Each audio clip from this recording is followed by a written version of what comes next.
Welcome to Driving Alpha, where we feature our friends, the outperforming investors who demonstrate their path to driving alpha or outsized investment returns. We're Alpha Partners, where we partner with 1,000 early-stage venture firms as their opportunity capital to invest in their best companies.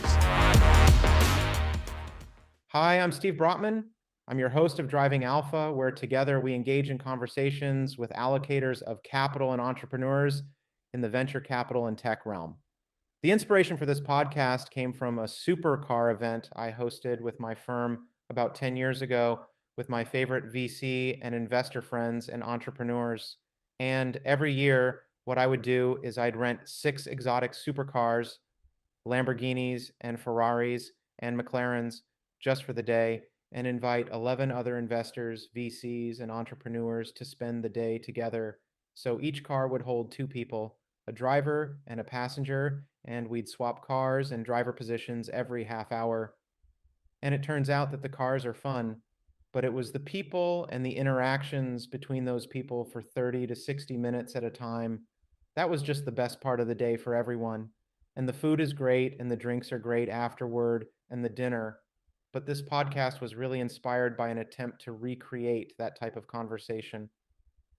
So this is part 2 of my conversation with Ron Insana. In part 1, I primarily interviewed Ron. In this episode, Ron, a longtime business TV host, interviews me. So as I flip it now, what do you see coming down the pipe? You're in venture capital. You got damn! Go right for the gullet. Absolutely, man. I mean, look, you just God. So you don't waste time in these conversations. No, you don't. So like, I have to tell you. So first off, I should probably share what So while I'm a smart man, I've had the good fortune to also kind of echo some of your career as well in terms of benefiting from a lot of other people. But when I started this phase of my venture career, I decided that instead of competing against all other VCs and private equity firms, why not partner with them? And if they have the best idea in the world, why not compensate them for that? Yeah. Right? Yeah. So you're changing the model, basically, which is what we did in our early days, right? Yeah. What's that? You're changing the model. Yeah, we're changing the model. So for the first 15 years, well, first I was an entrepreneur, and then I became a software investor. I was a software entrepreneur and then an investor. And then I was like, how do I, after 10, 15 years, I mean, you just sort of got that mojo. And then I realized, you know what? All my friends who I took on the exotic car trips, they know so much more and have so many opportunities. It's like, okay, if I make, so a typical venture firm makes 20% of the profits from investing their fund. Well, the difference between a median returning venture firm and a top 5% venture firm are hundreds, thousands of basis points. Yeah. Yeah. So a median venture fund might lose money on average or make their money back. A top decile fund might make 9, 10 times their money. Right? Yeah. So what if I gave up, up to half my carry, half the fund? That's like anathema. That was like changing the model, to your point. That was like that's so crazy it might just work. And so today I work with 850 VCs that are in 78% of all technology companies. 95% of the time they don't have an opportunity, they don't have the money to do their best deals. So to get back to your original question, so I rest on the giants of a lot of other folks who know a lot. I know the experience well. And have a lot more access. But to get right to the point, I think the biggest thing, at least in our lifetimes, is going to be AI. Yep. The recent trend has been around the software. Like, how can we replace, journalists, or how can we replace teachers or radiologists, or but using software like book writing or movie making. And I'm not sure it's about replacing. I think it's about augmentation. Yeah. Right? Yeah, listen, I don't disagree with you. And I think, and we'll going back to that type of point, right? I've seen estimates that 300 million people are going to lose their jobs globally because of the implementation of AI, but there's no quantified amount of people yet who are going to gain jobs or gain employment or become more productive because of AI. That number's not out there yet. So I like to remind people that it's now almost 250 years ago when we started this, when America started. But 200 years ago, 98% of Americans worked on a farm. Yeah. No one's crying in their soup today about how only 2% of Americans work on a farm, right? More output than we ever had before. We have more food than we ever made before, yet we all don't have to work on a farm. Yeah. So I think a lot of people lose sleep over, well, what happened to all those farming jobs? And they forget about what can replace them and maybe be a better life for those people at the end of the day. And that's what we have today. So I do think AI has a pernicious, the upside, technology has an upside and a downside. Yeah. And the upside is usually 10 times better than the downside, but there are downsides. So within AI, I would say we just invested last quarter in a company called Shield AI, which is an AI software for aerial drones. Mhm. They actually have their own drone. And to if you're going to fly a commercial drone, it better have an AI on board. Because if a human loses contact with that who's flying it, you don't want it just flying out of flying out of the air or flying blind, or if it loses GPS contact, doesn't know where it is, it needs to know, oh, I'm in the middle, I'm on top of, a crowd of people or whatever it might be. So that you got to have AI on board for certain opportunities and applications. Is this military or civilian use? So it is initially military, but mostly surveillance uses and dangerous situations that you don't want to it's a Navy SEAL founded the company, Yeah. and he would clear buildings in Afghanistan or in urban areas, Hmm. and he would lose friends and comrades going into a building. Yeah. So if you could send in a drone to look around and make sure it was clear, far better, right? And military is often the first use of technology. Nylon. Right. Well, yeah, NASA and everything else. Yeah. So it makes sense for this software to develop under the auspices of the military, but I think ultimately it's going to be commercial due use. But what it points to, we're also an investor in Gecko Robotics. Does inspection of there's $100 trillion of assets out there. Pipelines, buildings, bridges, tunnels, airports, they all need to be inspected. And robots can inspect those things much better. They can do it more repeatedly, they can do it with much more sensors, what the concrete degradation is, the heat, the moisture, and then record all that and then watch the trends, right? And detect when a bridge is actually having issues and whether it's increasing or however it might be. So these are massive problems that AI is going to go after. But what I'm getting to is that I think what's lost is the physical manifestation of AI. I was about to ask you that. So what we've seen so far, and I think people are wrongly interpreting this rally in the Magnificent Seven, such as it is, as a bubble. We haven't even seen the rollout of AI yet from an implementation standpoint. If there's going to be a bubble, there's going to be a bubble, right? But and I'll hold out the possibility that happens.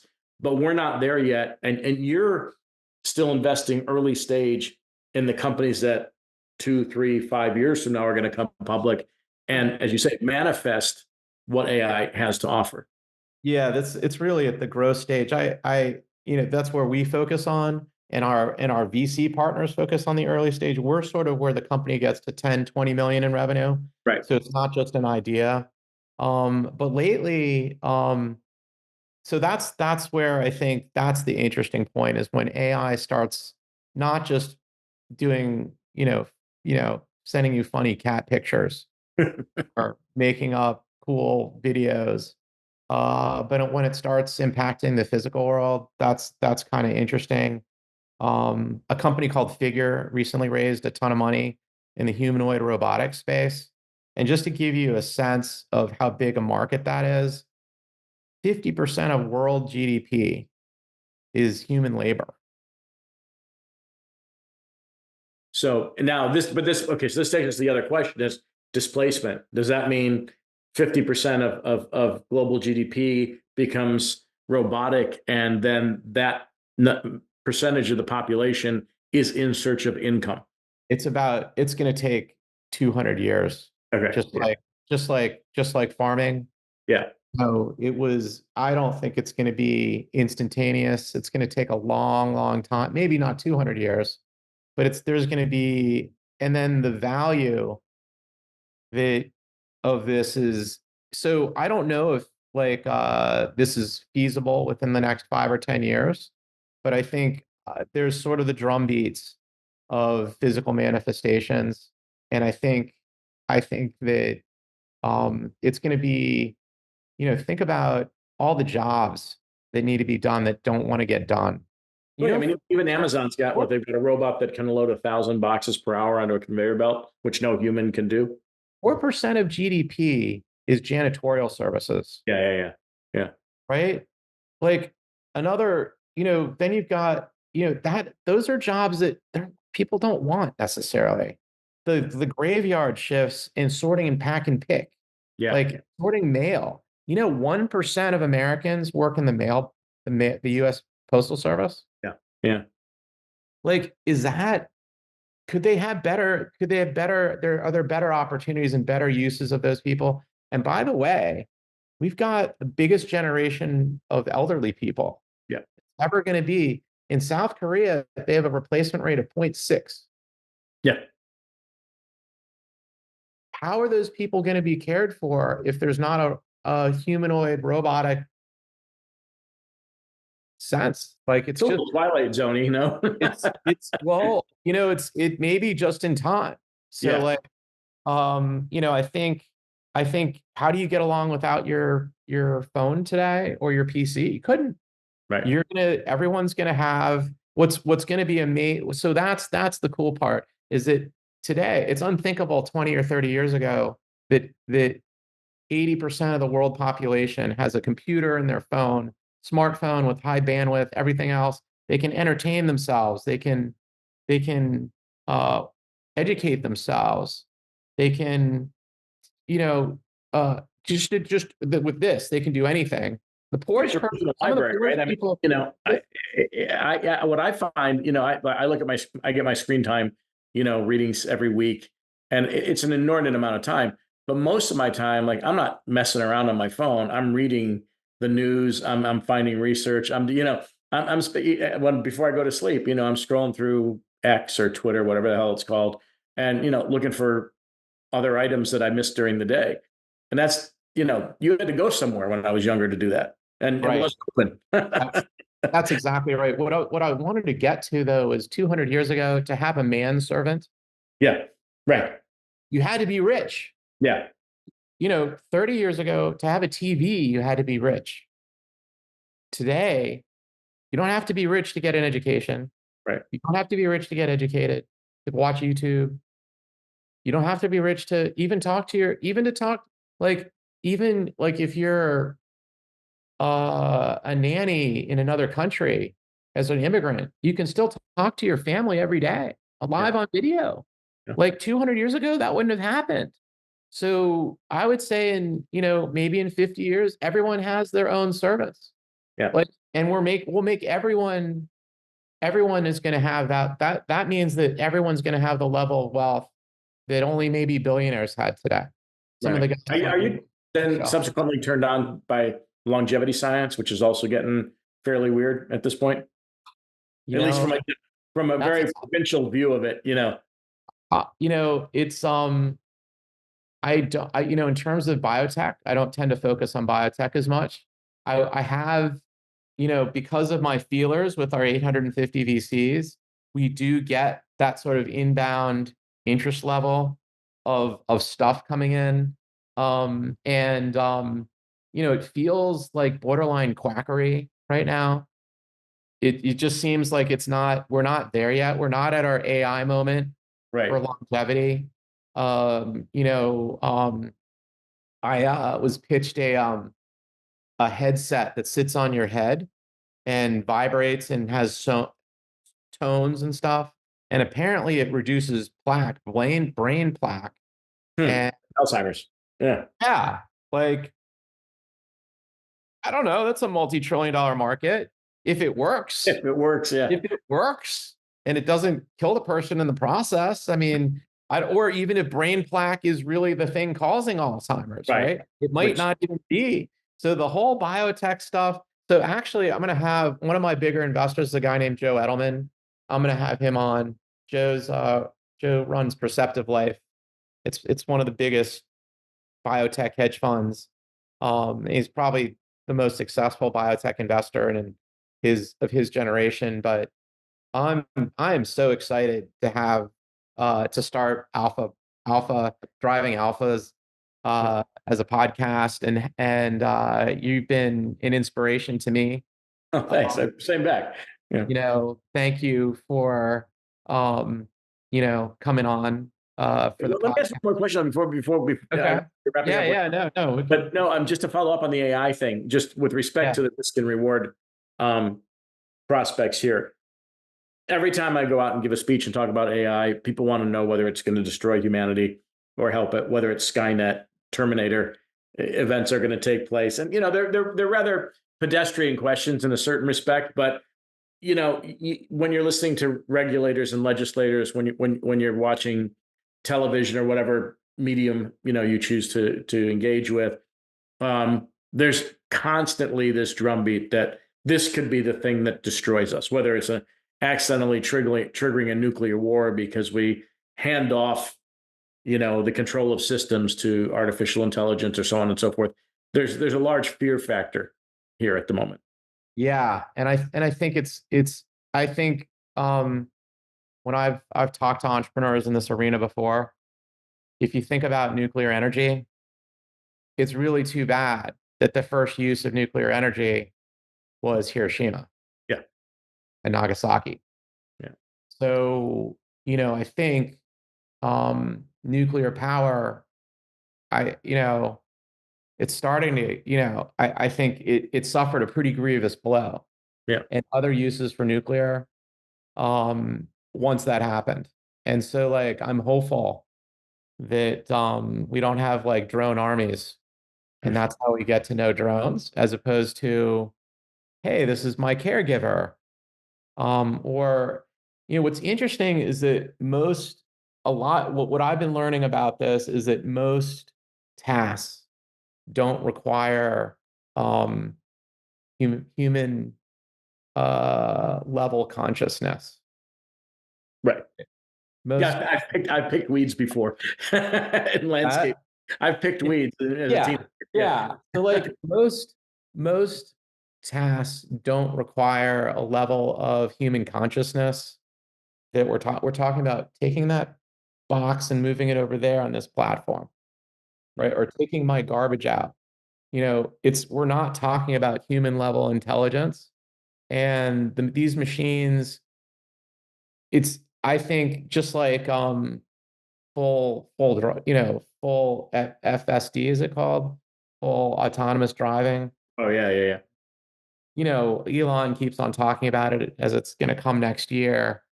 I think we're still 20 years away. Absolutely. Yeah. And we've always been 20 years away. Yeah. And so I think that these are interesting. It's kind of like a funny horror movie, but or a scary sci-fi movie, but I think we're a long, long way away from probably maybe even 50 or 100 years. I don't know that for a fact, but from what I've seen, from true human intelligence, I think it's a ways away. Certainly not in your lifetime, in my lifetime, I don't think. Kind of hoping that this longevity stuff extends that a little bit so I can see the results of some of this stuff that we're talking about. You're always born too soon, right? I mean, no matter who you are, you're born just a little too soon. We might be the last generation that's going to die So that's depressing. They said, right? The first person to live to 150 has been born among the millennials. At least that's the belief at the moment. Yeah, no. So like, I think now there's going to be a lot of people who disagree and think this is going to happen sooner. But I think, the population, just like the reaction to autonomous driving, I think is going to be pretty resistant. And that's ultimately, human behavior. It's going to take a while before you and I are going to be okay with a robotic manservant or woman servant or person servant. On the latter half, maybe not. Yeah, on the 85 plus level, maybe we're gonna not have any choices and we won't know Yeah. that that's not a person or a robot. But yeah, I just think from what I've seen so far, they're much more like calculators. Right. And they're not, can they be can they be programmed to be hunter killer things? I think there's that aspect, and we're gonna have to. I think there's gonna have to be some regulation around that for sure. That I don't think we're there yet. But I think even with the Shield AI and the autonomous drones, the U.S. policy is a human has to be in the loop Right. for a decision that involves a deadly force. Right. So, our adversaries unfortunately don't necessarily have that limit. So that's really going to be that's going to be that's going to have to be, hopefully President Biden will have an opportunity to cut that um peace deal, right, with our adversaries, to say, hey, let's say that, if you use those weapons, the human needs to be cognizant and part of that process. But it's an interesting world. Yeah. And And we're still part of it. we still are, and I hope to be. And maybe you'll on some of these interviews, you'll help me give me some pointers, or maybe even come on to Done fine so far, man. all right, excellent. Well, thanks a lot, Ron. I Thanks. really take the time, and maybe we'll do this again soon. Love to. Absolutely. Thanks for having me. All right, thanks.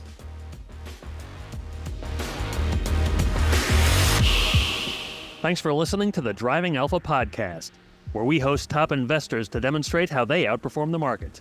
Click subscribe so you don't miss future episodes.